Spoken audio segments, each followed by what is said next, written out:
안녕하세요. 중소들입니다. 오늘은 8월 30일 화요일 장 마감 후고요. 오늘 코스피는 0.99%, 코스닥은 2.2% 상승 마감하였어요. 오전에는 큰 차이 없다가 오후에 코스닥 위주로 좀 많이 끌어당겨졌다라고 볼 수 있고요. 그 끌어당겨진 이유 중에 하나는 제약바이오다라고 저는 오늘 생각을 하거든요. 오늘 제약바이오에 관련된 종목들이 좀 많이 움직였다라는 거고, 여기서 우리가 생각을 해볼 수 있는 거는 제약바이오가 움직였다라는 건 코스닥, 즉 코스닥 지수의 코스닥 지수가 뭐했다? 바닥쳤다라고 생각하시면 돼요. 제가 보는 관점은 그래요. 왜냐면 이 코스닥의 종목 중 예전에는 반도체 관련된 종목들이 많았다면, 뭐 예를 들어서 요게 4, 그 다음에 제약바이오가 3, 기타 등등이 3의 비중이었다면, 시간이 지나고 문재인 정부가 지나가면서 제약바이오의 기준이 4에서 5가 되는 걸로 알고 있고요. 나머지 반도체가 못해도 2에서 3이고 기타 등등이 2에서 3의 기준이에요. 요런 기준으로 10이라는 숫자를 맞추거든요.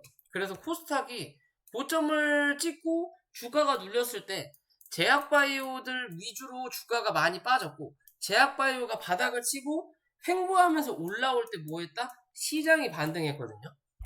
그러면서 시장이 어느 정도 중간값 이상 올라오니까 제약바이오가 먼저 쳐주고, 그리고 시장이 올라올 때 제약바이오 누르면서 기타, 여타 등등등의 종목들이 올라오면서 시장을 또 받쳤단 말이에요. 중대형주들 위주로 뭐 방산주다, 뭐 또 뭐 원전이다, 뭐 기타 등등으로 올려놓고, 또 다시 시장이 빠지면서 그런 여타 저타 종목들이 누르고, 그러면서 제약바이오도 눌리다가 어제 오늘 들어서 오늘 확실하게 상승이 좀 올라왔단 말이에요. 오늘 주가가 올라오면서 어제 십자양봉의 모양을 찍었고요. 코스닥 기준으로 보더라도 이 자리 말씀드렸잖아요. 775포인트 밑으로 눌릴 확률은 좀 드물 거다. 그죠? 딱 이 자리 확인하고 그 다음 시가를 784포인트, 3포인트 위로 얹어다 놓고 지지를 받으니까 뭐한다? 바로 쏴버린다라는 거죠. 그죠? 요 쏘는 주간이 누가 많이 올라왔냐? 제약바이오가 올라왔다는 거죠. 그러면 시장에 저점을 찍고 기술적 반등이 어느 정도 나왔다가 누르면서 뭐가 나온다? 단기 바닥이 다시 형성되는 거예요. 뭐 어떻게 보면 짝꿍댕이 패턴이 이제선 형성이 될 수 있는 확률이 높다. 그러면 이제 제약바이오가 한 차례 받아서 올려주고 다시 누르면서 제약바이오 빠지고 여타 등등이 올라와야만이 주가가 한 번 더 상승할 수 있다라는 판단으로 보시면 돼요. 즉 제약바이오가 하루 이틀 혹은 3일 정도 더 올라오다가 올라오는데 지수가 애매하게 올라온다. 그럼 뭐다? 제약바이오 설거지 구간이다. 그러면 시장은 한 번 더 빠질 수 있다라는 관점으로 또 보실 수도 있어요. 하지만 지금은 단기적인 반등 구간이다. 그러면 현재 자리에서 이 자리에서 지지받았고, 그죠? 여기가 단기 박스 구간이라고 말씀드렸고, 그럼 여기서 한 차례 올라올 수 있는 자리가 또 어디? 802포인트에서 807포인트까지 또 한 차례 올라올 수 있는 구간이 만들어져요. 그러면 내일이죠? 내일이 마지막 또 월봉 만드는 날이에요. 내일 여기 800포인트 혹은 807포인트까지 둘 중에 어디를 확인하고 윗꼬리를 달 건지만 우리는 판단하면 된다는 거예요. 그게 아니고 오늘 혹여나 미국 시장이 급등을 한다. 그러면 내일 시가가 802포인트 위에서 시작할 거냐 806포인트 위에서 시작할 거냐의 관점으로 지켜본다라는 거예요. 결국엔 갭이 크게 뜨면 802포인트 정도에서 갭이 뜨면 위로 한번 쳤다가 윗꼬리 달 거고, 807포인트 위에서 갭이 뜨면 음봉으로 한번 메꿔놓고 9월 1일이죠? 9월 1일 때 다시 양봉으로 메꿔서 쳐 올릴 거냐, 아니면 그대로 한 번 더 눌렀다 갈 거냐, 뭐 그런 기준으로 볼 수 있다. 오늘 코스닥이 코스피보다 강한 이유는 투자자 현황으로 봤을 때 코스피는 양매도가 나왔고요. 그렇지만 외국인 매도세가 약했기 때문에 그래도 양봉으로 끝났다라고 보시면 되는 거고요. 그에 비해서 코스닥은 양매수가 들어왔다라는 관점으로만 그냥 접근하시면 돼요. 그죠? 외국인 매수세만 우리는 판단하자라는 기준인 거고요. 코스피 역시도 우리가 예상했던 자리잖아요. 그죠? 지수는 크게 변화가 없다라는 거. 요 박스 위에 오버슈팅, 언더슈팅 자리, 또 이 밑에 오버슈팅, 언더슈팅 자리, 요 갭자리가 있다. 말씀드렸죠? 여기 갭자리까지는 무조건 메꿀 거다. 대신 요 갭자리는 안 메꾸는 게 좋다라고 말씀을 드렸죠. 재수 없으면 여기. 근데 여기서 일단 지지는 받았어요. 그럼 다시 요 안으로 기어 들어왔다라는 거죠. 그럼 아까 현재의 자리는 이 상승률은 적지만 코스피나 코스닥이 뭐하다? 같은 위치다라고 보시면 돼요.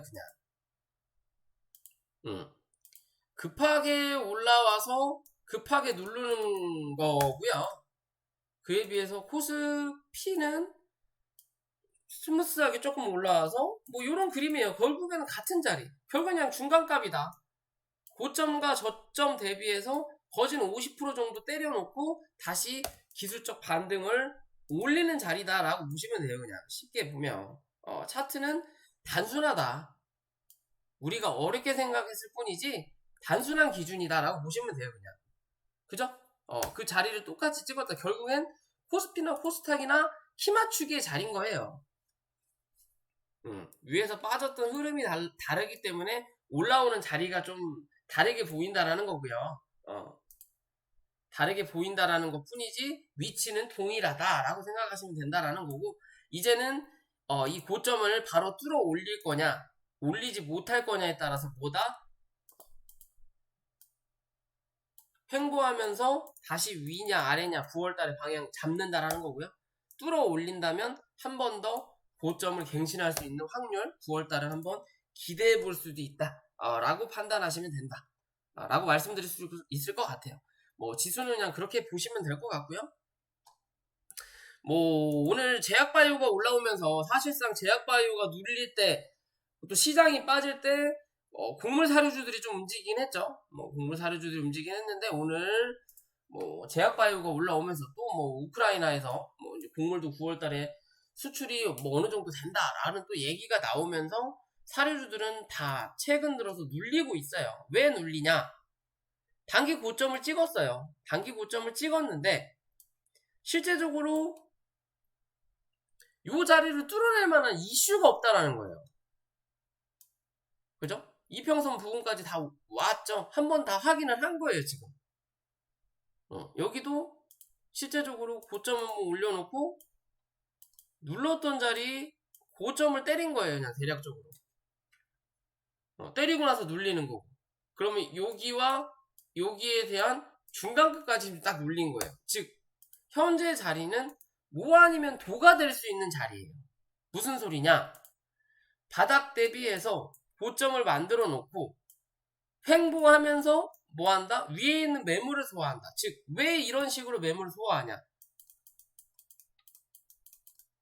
돈이 없다. 결국 시장에 관심받는 종목이 아직까지는 아니라는 거예요. 이게 뭔가 빵 하고 뚫어줄 이슈가 필요한데, 그러니까 막 코가 간질간질한데 손가락을 넣어가지고 안에 있는 내용물을 꺼내면 시원할 텐데 이게 손이 안 닿는 거예요. 그래갖고 흥 풀어내면서 안에 있는 내용물을 밖으로 밀어내야 되는데 그게 쉽지 않다라는 거죠. 즉 시장이 애매하게 가고 뭔가 특별한 이슈거리가 없을 때 그나마 반등을 했던 부분인 거고, 이제는 얘는 뭐 해야 돼? 이슈가 나오지 않는 이상 올렸던 자리 반납하는 자리예요. 즉 여기 올렸을 때 올렸던 제약바이오들이 혹은 기타 여타 등등이 이제 얘가 눌리면서 그쪽으로 기어 들어간다는 거예요. 물량이. 결국엔 10원 가지고 이 종목 샀다가 다음날 이 종목 팔고 저 종목 샀다가 또 다음날 이 종목으로 가고 계속 그냥 같은 금액으로 돌려먹게 한다라는 거 보시면 돼요. 그만큼 시장에 뭐 한다? 돈이 없다. 시장에 돈도 없고 뭐 건덕지가 없다라는 거예요. 이슈가 될 만한 거 없고 시장을 받쳐줄 만한 포인트가 없다라는 거예요.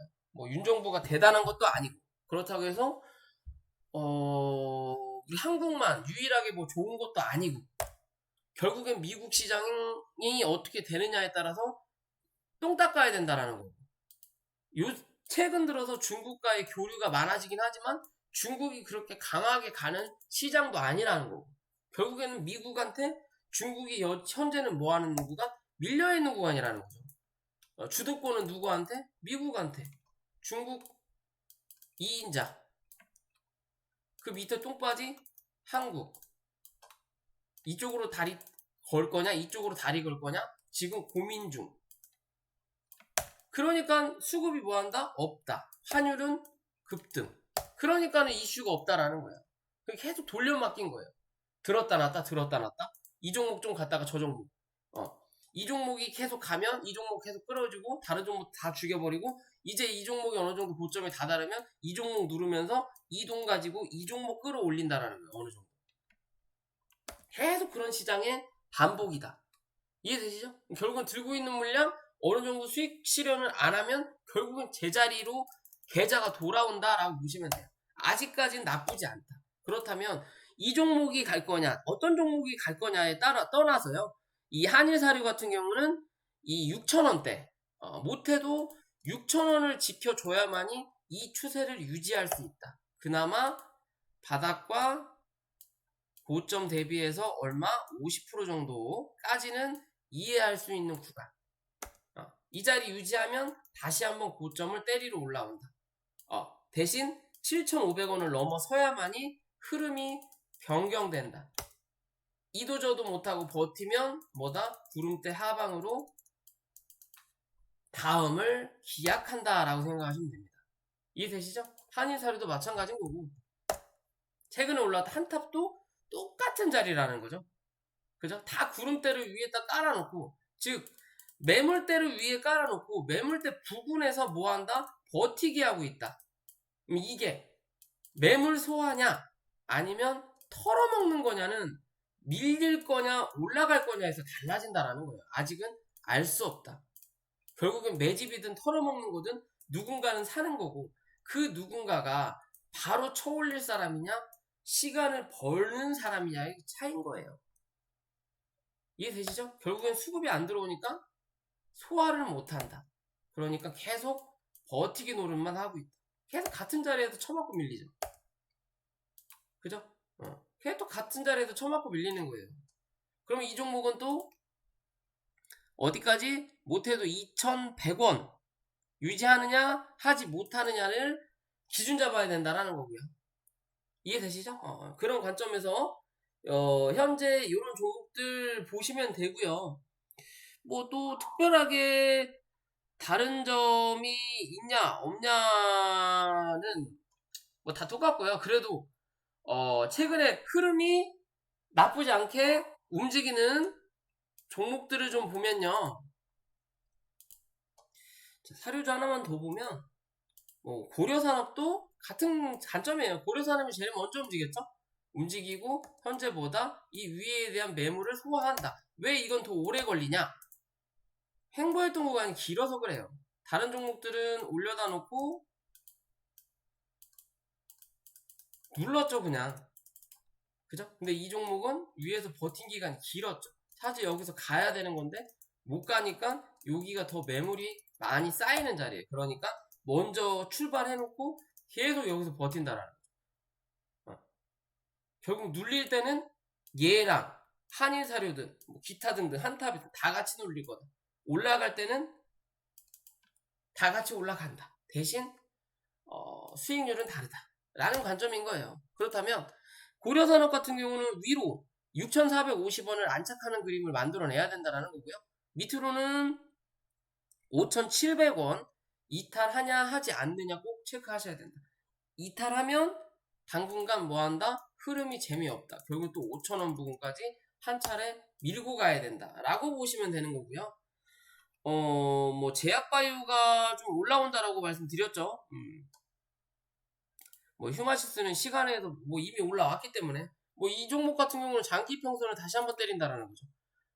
바닥 찍고 쌍바닥 만들어 놓고 슈팅 내놓고 고점에서 한 차례 눌러놓고 고점과 저점 그리고 중간가 50%못 올라오는 30%에서 기술적 반등 살포시 나오고 그대로 눌러버리죠. 근데 장기 평선 닫고 나서 뭐다? 시간에서 반응을 한다라는 거예요. 그러면 이제 제약바이오가 올라오긴 올라올 건데 이 종목이 너무 많이 눌렀다라는 거예요. 장기 평선을 닫는 건 좋다. 장기적인 관점은 나쁘지 않다. 하지만 단기적인 관점이 뚫어 올릴 거냐는 의문이라는 거예요. 왜? 그만큼 시장에 돈이 없으니까. 그죠? 그러면 이 휴마시스 같은 경우는 결국에는 17,000원 위로 안착을 하냐 못하냐의 관점인 거고요. 안착을 못하면 단기적인 이슈로 제약바이오의 흐름은 끊긴다라고 보시면 됩니다. 그냥 쉽게. 결국엔 한 차례 올려놨다가 누른 자리에 대한 단기 파동을 이용해서 해먹고 또 빠져나간다. 눈 돌리기다. 다른 종목이 가기 위해서 한 차례 눌러놓고 이 종목에 수급 들어가게 만들어 놓은 다음에 이 종목 누르면서 결국엔 갈놈이 다시 간다 라고 보시면 된다라는 거예요. 이해되시죠? 그런 관점으로 접근하시면 될 것 같아요. 특별할 건 시장이 없을 것 같고요. 조금이라도 많이 눌렸을 것 같은 종목은 특별할 게 없을 것 같고요. 그나마 좀 좋게 보는 거는 방산주예요. 현대에너지솔루션, LIG, 넥스원, 한국항공우주 이런 종목들이 기타 등등 다 있는데 아직까지 수급 나쁘지 않다.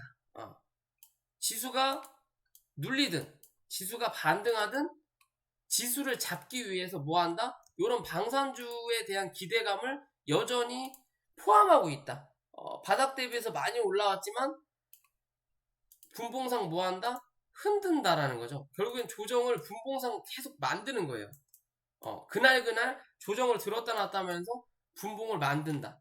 그러면 조정을 그날 한다라고 보시면 돼요. 다른 종목들은 잡주들은 미친듯이 올라온 다음에 그 다음에 조정을 보는데 얘는 들었다 놨다 하면서 조정을 본다라는 거예요. 그러면 크게 고점을 무너지지 않는 이상 한 차례 올려다 놓고 이 고점을 유지하고 나서 현재는 요 자리에서 버티는 구간이라는 거죠. 그럼 이 자리가 이탈하지 않는 이상 62,000원이 이탈되지 않는 이상 이 종목은 계속 지켜볼 수 있다라는 거예요. 위로는 7만원을 넘기는지 못 넘기는지 이 자리 못 넘기면 뭐한다? 박스권 행보 나온다. 넘기면 또 한 차례 수급이 열린다라고 볼 수도 있는 자리예요. 신고가의 자리이기 때문에 이제는 신의 영역이다라고 할 수는 있지만 거래량이 터졌던 자리를 기준으로 장기적인 관점과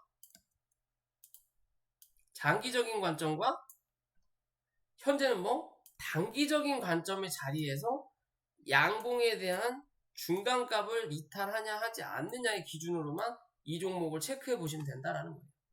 이해되시죠? 그러면 더 가냐 가지 못하냐가 결정이 난다. 지금 현재는 이제 한 번 더 누를 거냐 그냥 쏠 거냐를 결정하는 자리다 라고 생각하시면 됩니다. 오늘은 좀 간단하게 마무리 짓고 내일은 또 다시 좀 길게 끌고 갈 수 있는 종목들도 좀 확인해 보도록 하겠습니다. 오늘 영상은 여기까지 할게요. 구독과 좋아요 부탁드릴게요.